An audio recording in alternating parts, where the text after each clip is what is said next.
The real estate industry is the world's single largest contributor to climate change. At Fifth Wall, we're on a mission to help the industry eradicate its carbon emissions and build to zero.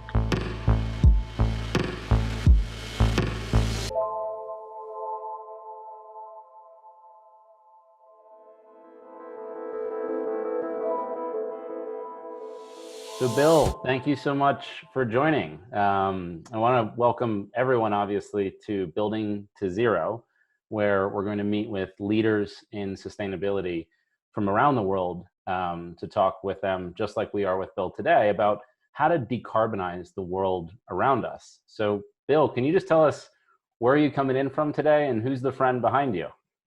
Yeah, I'm sitting in the front seat of my electric vehicle.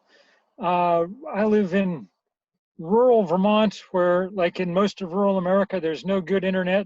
So when people are doing school by Zoom or this kind of thing, we often end up driving to the parking lot, which is not so bad because most of the leaves are down, but it's still extremely beautiful outside.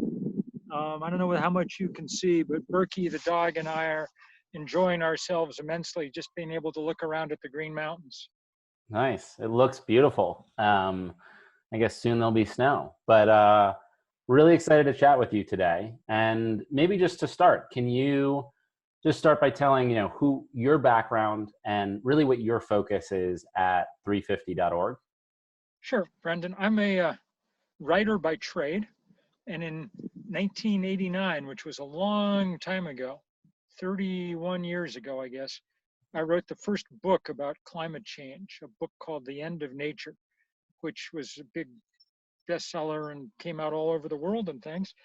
And for a while, I thought that was kind of my job, was to write books about this stuff and talk about it, because I thought we were engaged in an argument about climate change, and that if we piled up enough evidence, our leaders would begin to take action. And it took me probably a decade of doing that before I began to realize that what I had thought of as an argument was long since over. The science was very clear, but in fact, we were engaged in a fight. And the fight wasn't about data and reason. The fight was about what fights are always about: money and power.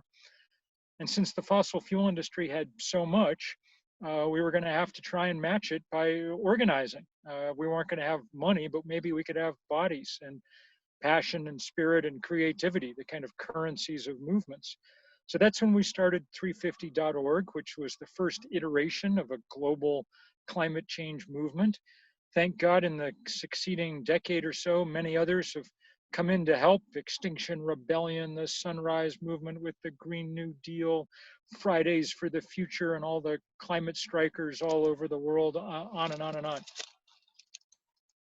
on.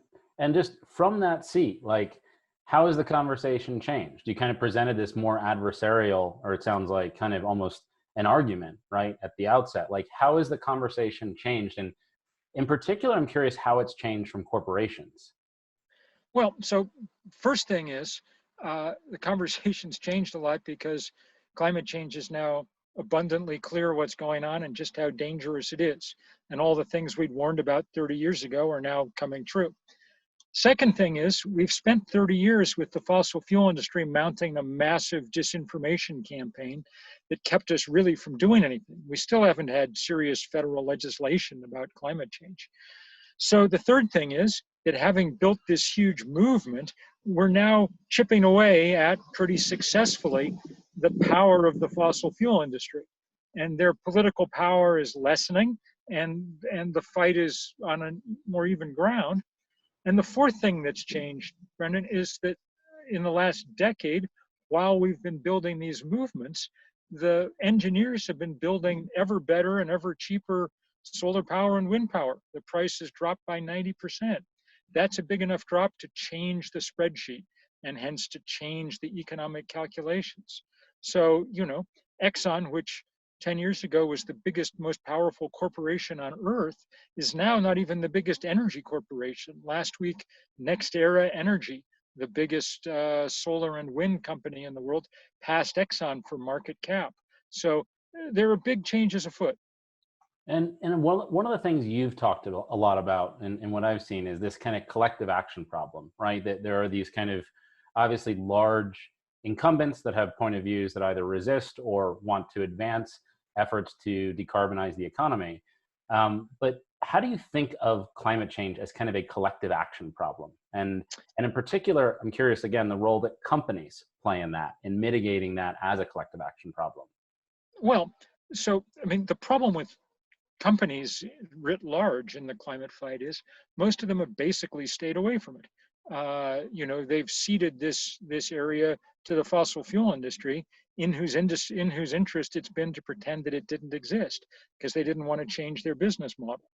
So for the most part, I mean, companies have begun to do things like put renewable energy up to, service their cloud farms or run their delivery vehicles on electricity or whatever it is.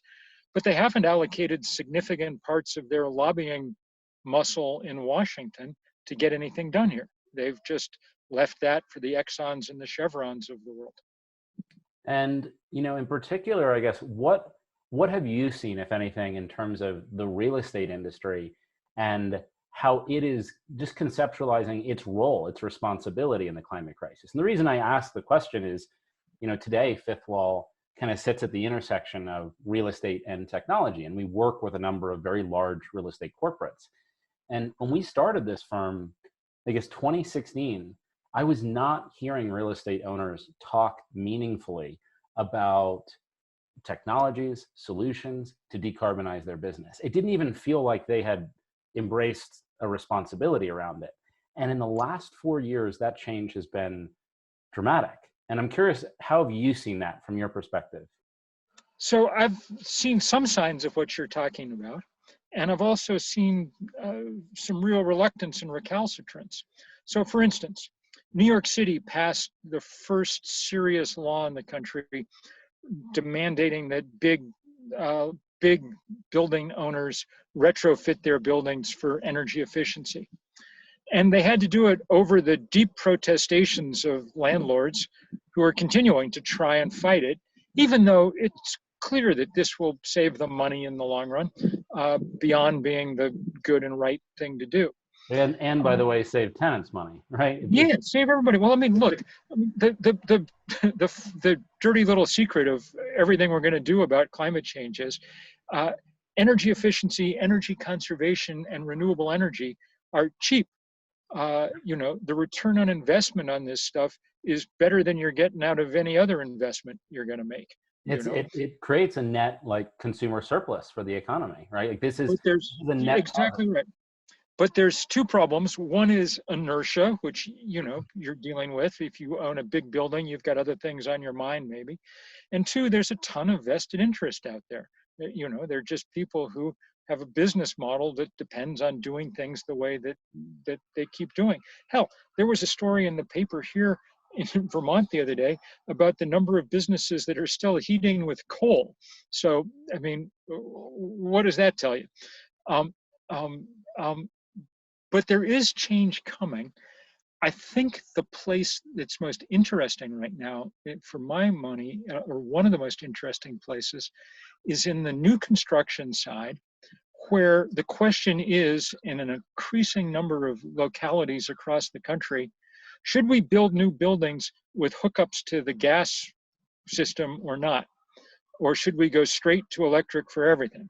Well, the answer for anyone who cares anything about climate change is electrify everything, especially if you're doing new construction where there's not a capital cost associated with it.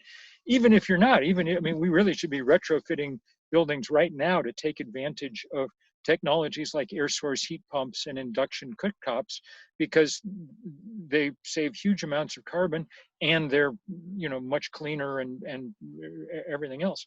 But at the moment the rubber is meeting the road around these questions of new construction, and there are an increasing number of jurisdictions in California, in Massachusetts, and elsewhere that are mandating this, but it always comes at a fight, and the local utilities are now pouring, and national utilities and the natural gas industry are pouring millions, hundreds of millions of dollars into vast PR campaigns to try to convince people, for instance, that they really want an open flame in the middle of their kitchen for the rest of all time.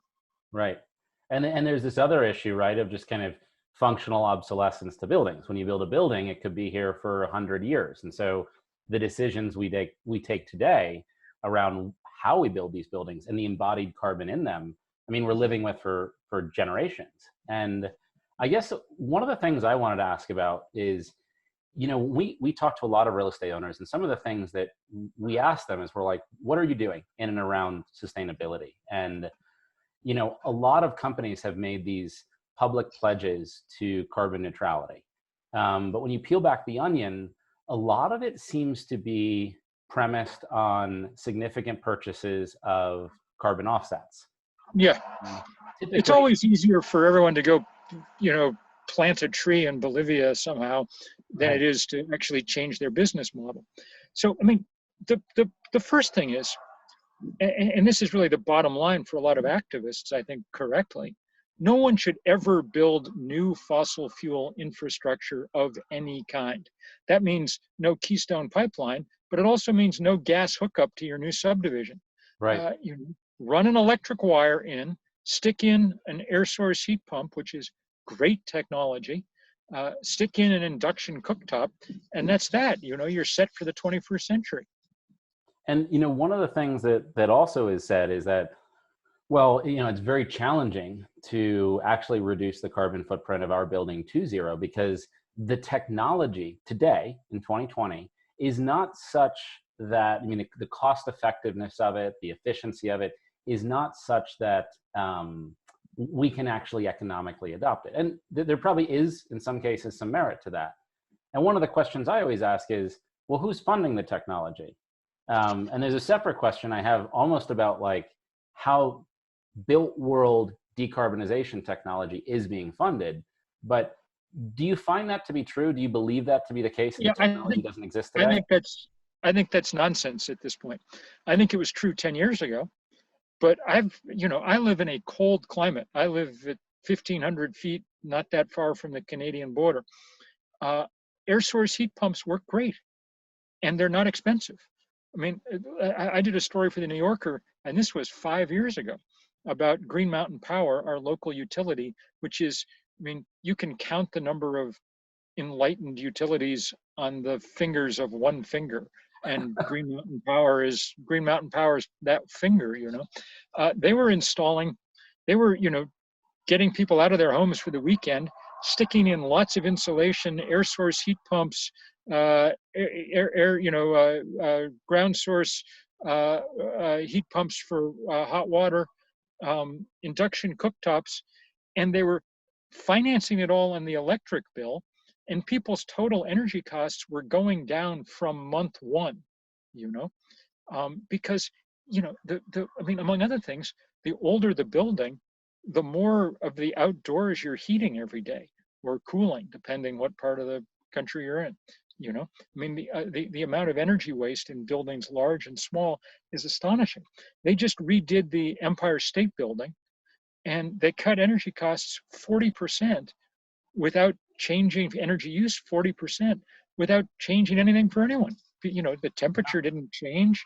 I mean, 40%. And by the way, and that proof point of the Empire State Building, I think, is so powerful. I was actually recently talking to Tony Malkin, the owner of it, and that precedent was so important in New York, saying we have the confidence to instantiate these new rules that require real estate owners to actually operate at carbon neutrality by very specific dates. The very laws that you were talking about that real estate owners have resisted historically.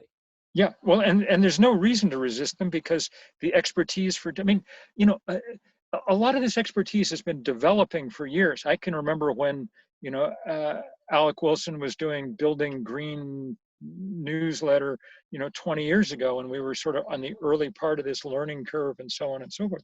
But it's not, I mean, there's nothing revolutionary about any of this now. You go to Europe, it's the obvious standard for how people do stuff. So it's not hard. And there's a growing body of people who know how to do it. And the good news is that it's precisely the kind of thing that puts lots of people to work for a while too, I mean, that's part of the financing that of what you're paying for with the financing, and God knows we need people put to work right now. And one of the other things that's striking, as Fifth Wall in particular has been looking at the real estate industry and its commitment to sustainability, is you see other industries, you see other companies that have made these very public commitments to carbon neutrality. Take like Amazon or Microsoft. And right alongside those commitments, right, which are very meaningful and very complicated and very important to implement, they made significant investments into climate tech, meaning there was paired with that, Amazon in particular made this $2 billion climate pledge fund that's investing into the very tech to help it decarbonize. Microsoft did a $1 billion fund. And yeah, I'll just say in passing, don't get so, I mean, yes, there's good things that are going on. These are also companies that continue to, say in Amazon's case, rent out their cloud services to oil and gas companies in order to help them increase their exploration. Literally the last thing on the planet that we need. So there's a lot of, 2 steps forward, 2 steps back going on in this world too. Oh, that I totally appreciate. That wasn't intended to say these are paradigms of what every Yeah. company or what every industry Yeah. do. I guess what And I didn't mean to interrupt. Go on with your point. What I meant to ask with it is, so we did a little analysis in the real estate industry, and we're like, okay, the number of real estate companies have very publicly also committed to decarbonizing or reaching carbon neutrality by a certain date. And like we said, a lot of that is dependent today on carbon offsets. But then when we peeled back how they were getting there, what we didn't see, and I remember this was my impression, I was like, there's no dollar signs in any of these announcements. I'm seeing lots of ESG wording, lots of sustainability wording, but I don't see dollars. And I would ask the question of real estate owners, I'd say, well, how much are you committing to the tech, right? The actual technology that's required to actually make this technology more accessible, more cost effective, more efficient for your very assets? And I wouldn't get clear answers. I would get 2 things. Either 0, we don't invest in tech, we don't invest in that tech, or 2, they would characterize investment as deployment of technology, which is a different thing, right? Someone else investing in technology for you to deploy it. That does not mean investing. So let's talk for a minute about the real estate industry and why it should be doing this. There's no industry in the country that has a much bigger stake in all of this, because by definition, it's an industry whose assets are fixed in place. That's what real estate means. And they are screwed if we don't stop the rapid rise in temperature. I'm sure you saw the story in the Times yesterday about this new study that demonstrates that Florida is already, people waited too long. If they haven't sold coastal real estate by now, they're going to take a literal and a financial bath in the process of trying to get rid of it. I have no doubt that one of the things that opened up a little bit the scene in New York was Hurricane Sandy coming in and flooding the basements of half the buildings in downtown Manhattan. It makes it very real and imminent. Well, yeah, and for anyone who's can think beyond the next 4 quarters, it should help sharpen your financial concentration on this whole thing too. That's one thing we should say. One of the problems at the moment is that people are starting to make these commitments, and sometimes they're just pure greenwashing, sometimes they're real, but almost always they're too far out in the future. And people talk about 2050, which is no longer a useful date to be talking about. I wish it were, but the climate science is making it very clear that most of the work needs to come in the next decade. The Intergovernmental Panel on Climate Change, in their last report in 2018, said that if we didn't have a fundamental transformation of our energy systems by 2030, which they defined as cutting emissions in half, then we were no chance in hell of meeting the targets we set in Paris just 5 years ago. So that's the deadline. That's the 2030 is the operative year here, and you know enough about how capital investments get made to realize that if you don't have a plan in place in the next year or two, 2030 is going to be long gone before you get around to doing what you need to do. And that brings me back to the question, which is, we looked at a report. I think it was a Morgan Stanley report that estimated that to decarbonize the global economy, it would take approximately $50 trillion. And then you think about, okay, what's the real estate industry's proportionate share of that? And figure it's about 30% of electricity consumption, about a third of, greenhouse gas emissions. So figure it's in the order of 15 to 20 trillion dollars. Understanding that's a big range, but we're talking about big numbers. Yeah, yeah, And then right. when we analyzed how much the real estate industry, the whole industry over the last 10 years had invested into climate tech, you know what the number was? Mm-mm. It was $96 million. All So, right, so we're a few orders of magnitude off where we're supposed to be. Yeah. so Well, now I was really excited to ask you this question, because this is kind of asking you my job, what I'm trying to figure out, which is how do we get real estate owners to increase that number like 100x? And I'll tell you the response I normally get, and I'm curious how you would answer it. The response I normally get is, I'm a real estate company.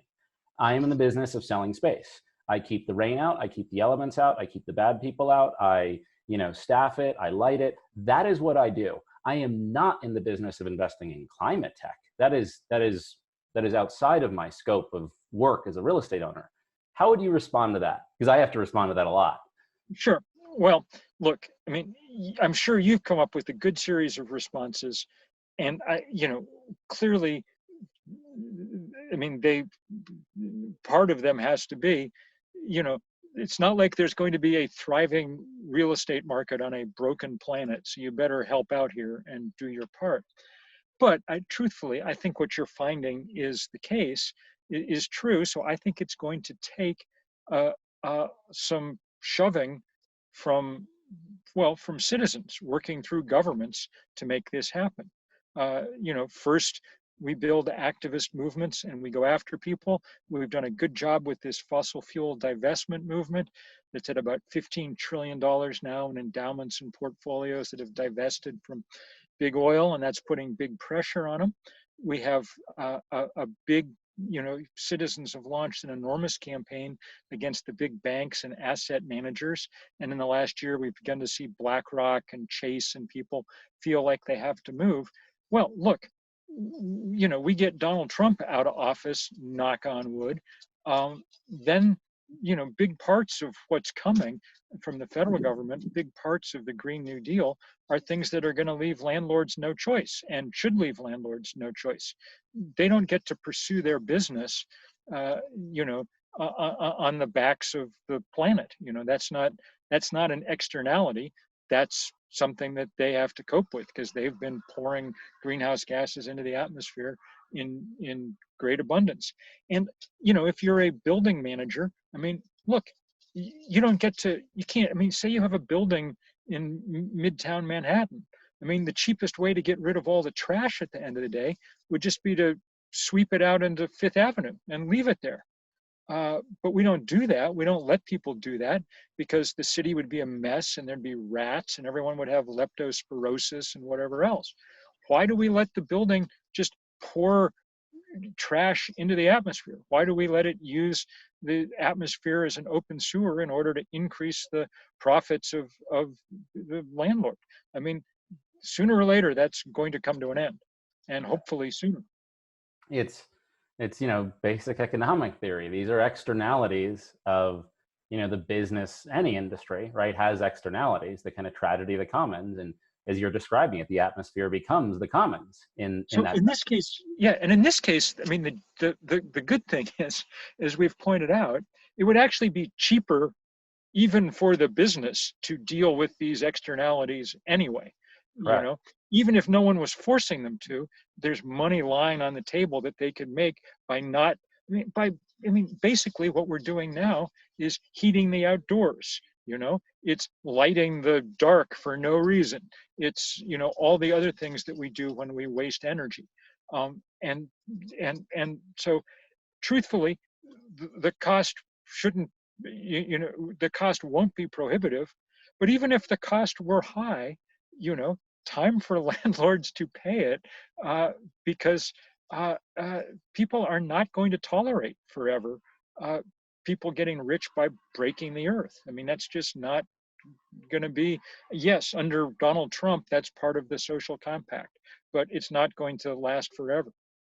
And I like one of the things you said about how do we engage consumers, right? Because the real estate industry is this industry that feels, outside of some spaces like multifamily and say hotels, it feels a little bit divorced from consumers, right? Like consumers don't relate to the real estate industry in a meaningful way. However, Yeah, um, well, consumers didn't relate to the, big oil or, banks or whatever, right. but they can be taught. And it's, people are getting angry, and landlords are not a class of people that everybody just naturally loves to begin with. Uh, and what do you know? I mean, it's not that hard to figure out who owns your building. All you have to do is look at the little plate in the elevator when you're on your way down. Um, you know, so if I were the landlord class, I would not take people's ignorance for granted.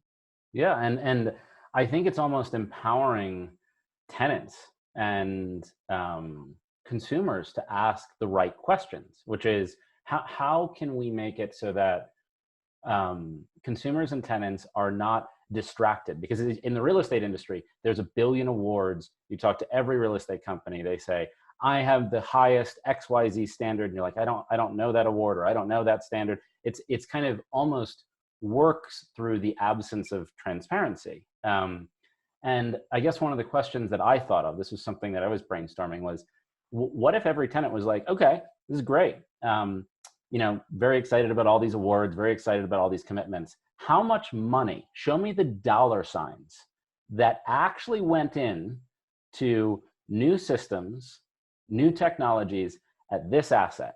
Show me that number. And like, that's hard to argue with. That's a costing number. That's unequivocal. That's non-negotiable. And I don't know the right way to do that. Like, actually, I would love to seek your counsel on like, how do you make consumers ask something they haven't asked before, or they may not necessarily feel equipped to ask, but is so important to changing the behavior of their landlords? Well, clearly some of that work begins with big tenants who have enormous market power, um, you know, and especially market power right now in an increasingly soft commercial market in the post-pandemic period, we're going to say one of the things that we value in space that we're renting is its uh, impact on the world around it. Our corporation, our restaurant, our whatever it is, has a commitment to this stuff that we've enunciated, and we can't get rid of it just by saying our landlord's an idiot who won't uh, you know doesn't care about the planet. So those are the kind of questions people need to be asking. I have no doubt that you're capable of coming up with a metric for it, Yeah. to figure out how to do it. But it does need to be something that's simple enough that people can latch onto. At some point, I'd love to get your advice on that, because I've thought of ideas of, do you take is it a percent of, the asset value? Is it a percent of the income? And you say, every year I'm going to commit this into solutions that can actually help me as a company and this particular asset reduce its carbon footprint. Because if you're just buying offsets with that money, that's not actually solving the core problem. And the one thing I just want to make sure I make clear is there are some real estate owners that are truly committed to this. Like that's been in some ways what we've looked to uncover at Fifth Wall. We've said, who are those owners that aren't just talking? Who are the owners That's that are right. actually committing dollars? And in every industry, there's a few people doing it. Um, and and there's a lot of people engaging in one degree of greenwash or another and whatever. I mean, this is one of the reasons why it should not be up in the end to individual business owners to be. I mean, this is why we have governments and regulations, Right. and in order to make sure that these things happen. But yeah, it's good to have some places to point to, and thank heaven that the most famous building in the country is now the kind of showpiece example for what you can do. I mean, And 40% is pretty good for, a couple of years worth of work. yeah, and I hear your point absolutely about regulations. I mean, this is what they're designed to do, but regulations obviously are also then subject to partisanship and Yeah. Everybody pushes back on them. and so Everybody, in that's some right. ways, what I'm trying to figure out is how do we're in this position, fifth wall, of we have the whole real estate industry it works with us and has invested in our funds, and how do we use that position? Obviously, we're a private company, to encourage those like true leaders, like the true leaders in sustainability in the real estate industry, to commit capital to this problem. And anyway, I'm I'm not not. going to be I'm no great use to you here, except to say that, the movement of people who are alarmed about climate change will do its best to kick people in the nuts who don't do this job correctly. Right. And so, one thing you can do is help people identify not just the good actors, but the bad ones, Yeah. and let them know who needs to be kicked hard. Yeah. Anyway, I'm not trying to ask you to do my job for me. I Yeah, just no, I'm incapable of it. I have a few things I can do, and that's not one of them. no, but it's just And I wanted to, I think this is and an you can tell from me, listening to me, that I'm in that class of people who at this point are extremely cynical about the willingness. I've spent too many years watching businesses disappoint, undermine, skirt, greenwash, and so on and so forth. So they have a lot to prove, and I think that we're going to be in a moment when hopefully we can get governments to begin forcing them. That's why what happened in New York was really important. in Los Angeles, by the way, as well. Yep, I hear. One of the people that I really admire in this work is a guy named Ed Masria, Okay. from Architecture 2040 or whatever. I mean, they've been working really hard around these building, and he's an architect and a genius about how to get this work done. But hopefully in a Biden administration, the kind of person who will be empowered to start setting. I mean, building codes are set usually locally and at state and things, but there's plenty of ways too for federal governments to play a role here too, if we reach the point where we have that kind of majority. Yeah, and I would love to chat with him. And I guess maybe I'm a bit more optimistic that corporations can change, and I appreciate your point. It's You're younger than I am, so you have a right to your optimism. I guess I take a more trust but verify, and what I'm trying to figure out is, what is that verification process, and how do we celebrate the real estate owners that are truly doing it? Because, by the way, they're really smart. I've met them. They're working with us. That's good. You figure that out, and you let the rest of us know. Well, Bill, this has been just so interesting. It's been a great pleasure for me. Please keep the heat on these guys, because this is a third of emissions. We can't solve this problem with the current, built infrastructure that we have in this country. It has to change, and it has to change. And here's the part that makes it hard. It has to change fast. There have to be assets that don't get to live out their full life because they're doing too much damage to the planet.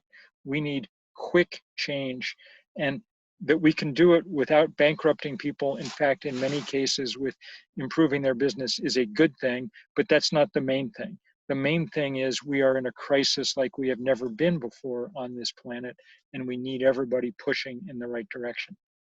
You're very inspiring, Bill, and I hope that we, as a private sector player, can be a part of that change, at least for this one industry, for real estate. So you take good care, and greetings from the mountains. Thank you again, and thanks for watching Building to Zero. Again, we have an amazing set of guests like Bill that'll be joining in the coming weeks. So subscribe to our channel, and thank you everyone for joining. Bye. Bye, Bill. Take care.